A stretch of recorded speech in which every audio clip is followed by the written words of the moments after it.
So the FTC promises to investigate gig companies over wage fixing, right? They're starting to look into all of these shenanigans. That's good news. What happens right away with the stocks today? They all dipped. Commissioners approved a new policy statement putting gig companies on notice, right? What is this all about? Well, the Federal Trade Commission voted today to put gig economy companies on notice, promising to protect gig workers from unfair contracts, pay, and hours. So they're going to be looking into a lot of different things. Watch out, they're coming for you. In a 3-2 vote, Democratic FTC commissioners approved a new policy statement announcing that the agency would use the full portfolio of laws it enforces to prevent unfair, deceptive, they're very good at that, the deceptive, they need to look into all the bait and switch tactics, anti-competitive and otherwise unlawful practices affecting gig workers.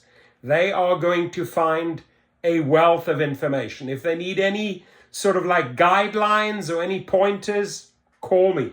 We'll steer them in the right direction. Specifically, the FTC said it would go after companies that misrepresent a worker's potential earnings or wrongfully use artificial intelligence to evaluate worker productivity. Wow. The agency also plans to investigate the industry for evidence of wage fixing between companies. Yep, so always knew Uber and Lyft work together. Dara Khosrowshahi climbs into bed at night with Logan Green and John Zimmer. It's a wonderful threesome between them. No matter how gig companies choose to classify them, gig workers are consumers entitled to protection under the laws we enforce. Samuel Levine. Go Samuel Levine. FTC Director of Consumer Protection said in a statement on Thursday, "We are fully committed to coordinating our consumer protection and competition enforcement efforts with the FTC, as well as working with other agencies across the government to ensure gig workers are treated fairly."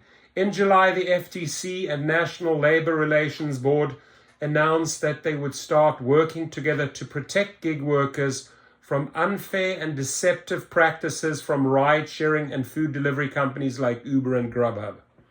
Over the last 2 years, groups like the Gig Workers Collective have formed to advocate for delivery drivers for companies like DoorDash and Instacart, but the groups have struggled to make significant industry changes without the legal protections of a conventional union.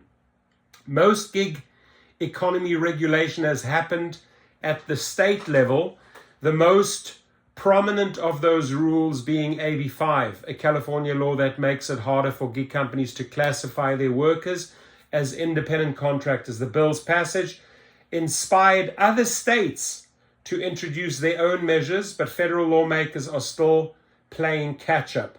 Last year, Labor Secretary Marty Walsh said that he supported classifying many gig workers as employees. Uber and Lyft argue that they employ independent contractors, workers who don't qualify for payroll protections like official employees. If federal regulators find evidence of wage violations or other unfair and deceptive tactics, they could file lawsuits accusing gig companies of misclassifying workers. Ladies and gentlemen, you will notice a dip today in the market for Uber, Lyft, and those other companies. This is a serious institution looking into them. There's no monkeying around now, Dara. They are going to look into all your practices, and that is a good thing. Have a great day, and please comment.